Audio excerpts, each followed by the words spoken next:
ମୁଁ କୋଠାର ଗ୍ରାମ ପଞ୍ଚାୟତର ସରପଞ୍ଚ।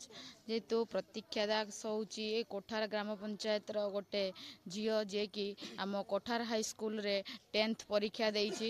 ହୁଏତ ତାର ରେଜଲ୍ଟ ନ ଆସିବା ଖୁସିରେ ସିଏ ଯେଉଁ ଏ ସ୍କୁଲକୁ ଯେଉଁ ଖୁସିର ଯେଉଁ ଲହଡ଼ି ଆଣି ଦେଇଛି, ଯିଏକି ସିଏ ଆଜି ଯେଉଁ ନ୍ୟାସନାଲ୍ ଚାମ୍ପରେ ଖେଳିବାକୁ ଯାଉଛି, ସେଥିପାଇଁ ଆମ ସ୍କୁଲ ତରଫରୁ ତାକୁ ସମ୍ବର୍ଦ୍ଧନା ଦିଆଯାଇଛି। ଏ ସମ୍ବର୍ଦ୍ଧନା ହୁଏତ ତା ପାଇଁ ଆମେ ପାଇଛୁ।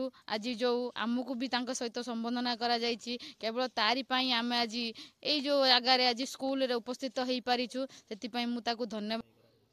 बहुत खुशी लगुच। मु कोठार सरकारी उच्च विद्यालय छात्री अटे। मोर एत आट जीवार कारण आमर क्रीड़ा शिक्षयित्री पीटी दी आम कोच रमेश सर तांकर मु आज एत बाट जापारी बहुत खुशी लगुच। मु सरकारी विद्यालय परिचालन समितिर सभापति अटे।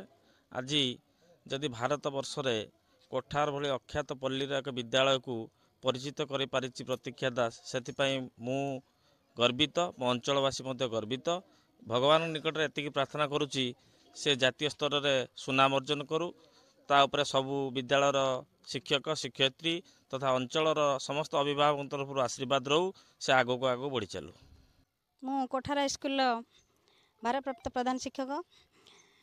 मु आज बहुत खुशी जे कि आम विद्यालय 10वीं श्रेणी छात्री प्रतीक्षा दास से आम विद्यालय बहुत सुनाम अर्जन करछंती, जहाँकि प्रथमे block level, district level, state level, शेष नेशनल लेवल पर्यंत से जाई पारछि।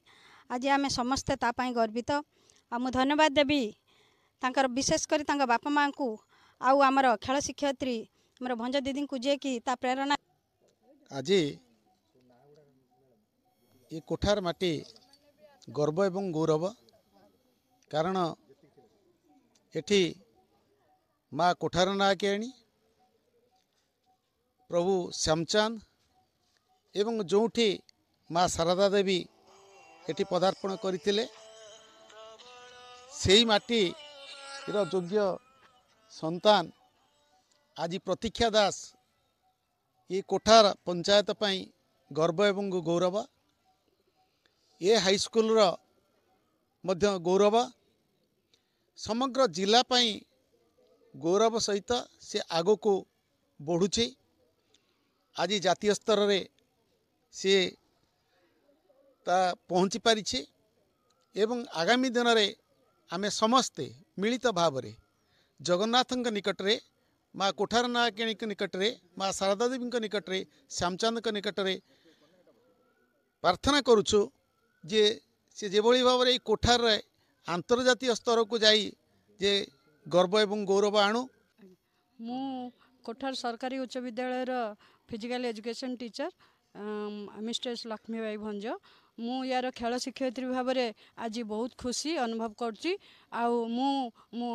मो सी जीतनी जे सी आगू को जाऊनी जे अंतर्जातीय खेल को जीवाई आगू को बढ़नी जे मु भावुची मोर बड़ अचिवमेंट मु करची जे कि जीवन सफल हो पारची, जे कि गोटे पिला को मु अंतर्जातीय स्तर में पहुँचे पारची।